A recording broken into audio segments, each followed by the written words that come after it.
Boxing here with the undefeated light heavyweight, DFG, Darius Fulghum. Big fight tomorrow on a big card.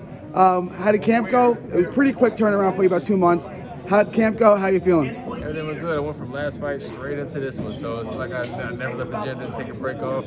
Weight's amazing, so camp was good, and I'm ready to deliver another good performance. The last performance was really eye-opening. You had a good performance at AT&T Stadium on Earl Spence card. Yeah. You came back on this card. You got a second round knockout. Yep, second round knockout. You look spectacular.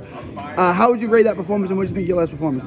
Hard to say. So I had that fight on Golden Boy card, then I had another one back in my hometown in Galveston or Houston. So that was my last fight. Had a great performance. Did what I had to do. Got a 6-round knockout in that fight. Felt great. Felt amazing. And like I said, I'm just ready to keep the momentum going. Just keep advancing my career. It's a quick rise because you are 26, so they do want to move you along pretty quickly. Where do you think you are, and when do you think where do you think you are in that progression, and when do you think you'll be fighting world-class, elite-level fighters? Because you have the ability. Right. Obviously, I think I got the skill set. Now it's just really maneuvering on the business side of boxing. But realistically, I think I want to be in position by the end of next year to be fighting for an Intercontinental belt and to be in position to be a contender by the following year. So 2025, you'd be fighting those. 2024, you'd be fighting those mid-level, B-level guys, and then 2025 you're fighting those A-level guys. Yep. Looking forward to it. It's going to be a quick move, right? They want to move you quickly because you're not 19. I'm not 19 years old. And I got an amateur background, I got a pedigree, and I believe in my confidence and my ability. So I believe I can go to fast track and do just fine. Now we hear you've fought on a lot of big cards. What's it like? This only 5 fights, or this I guess it'll be a 6th fight into your career, fighting in front of these big audiences and these big crowds already. What's that like so early in your career? It's a blessing. And I think the main thing I thought about when I fought on the Spence Ugas card, the biggest thing I was thinking about, huge stadium. AT&T was humongous, and I always remember that no moment's too big for me. I'm meant to be in every moment that I'm in. I'm meant to thrive and succeed in every spot that I'm in. And so I was thinking about that going into it, and just embrace the energy that comes with it, and really let that fuel me into the fight. So I always love it. These big crowds is amazing. Big venues is amazing. Energy is always electric. So I take that with me into the fight. So I've learned to adapt with it and use it as fuel.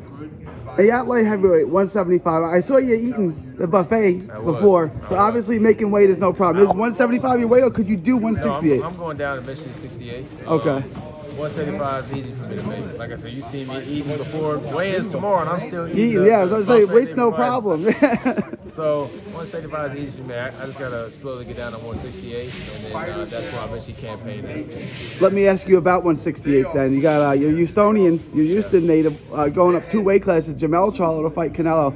How's, I don't want to call him Little Charlo because he's undisputed, but how's Jamel going to do with Canelo? I think it's a great fight, and the reason why I say this is now, the time that I've watched Jamel, you never underestimate him. He's always came out, even on the rematches that he had with Stanio, looked amazing, bro. And so I can never doubt Jamel in his fights.